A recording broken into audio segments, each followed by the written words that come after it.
ਗੁਰਦੁਆਰਾ ਸਾਹਿਬ Stockton, ਜਿੱਥੇ ਕਿ ਖਾਲਸਾ ਪੰਥ ਦੇ ਸਾਜਨਾ ਦਿਵਸ ਵਿਸਾਖੀ ਨੂੰ ਸਮਰਪਿਤ ਨਗਰ ਕੀਰਤਨ ਉਸ ਦੀ ਆਰੰਭਤਾ ਕੁਛ ਹੀ ਘੰਟਿਆਂ ਬਾਅਦ ਜਿਹੜੀ ਹੋਣ ਜਾ ਰਹੀ ਆ। ਉਸ ਦੀਆਂ ਤਿਆਰੀਆਂ ਚੱਲ ਰਹੀਆਂ। ਮਹਾਰਾਜ ਦੀ ਸਵਾਰੀ ਆ, ਪਾਲਕੀ ਆ, ਉਹ ਤਿਆਰੀ ਕੀਤੀ ਜਾ ਰਹੀ ਆ।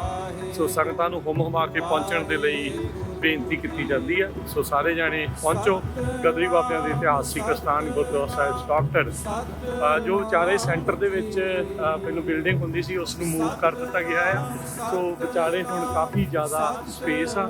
ਲੰਗਰ ਹਾਲ ਇੱਧਰਲੇ ਪਾਸੇ ਆ। ਇੱਥੇ ਜਿਹੜਾ ਸ਼ੂ ਵਾਲਾ ਹੁੰਦਾ ਸੀ ਉਹਨੂੰ ਵੱਖਰਾ ਕਰ ਦਿੱਤਾ ਗਿਆ ਆ। ਸੋ ਕਾਫੀ ਅੱਗੇ ਦੇ ਨਾਲੋਂ ਇਹਨਾਂ ਨੇ ਚੇਂਜ ਕੀਤਾ ਆ। ਤੇ ਆਓ ਤੇ ਸੰਗਤ ਦੇ ਦਰਸ਼ਨ ਕਰੋ। ਨਗਰ ਕੀਰਤਨ ਦੇ ਵਿੱਚ ਹਾਜ਼ਰੀਆਂ ਜਿਹੜੀਆਂ ਉਹ ਭਰੋ। ਸਤਨਾਮ ਸਤਨਾਮ ਸਤਨਾਮ ਜੀ, ਸਤਨਾਮ ਸਤਨਾਮ ਸਤਨਾਮ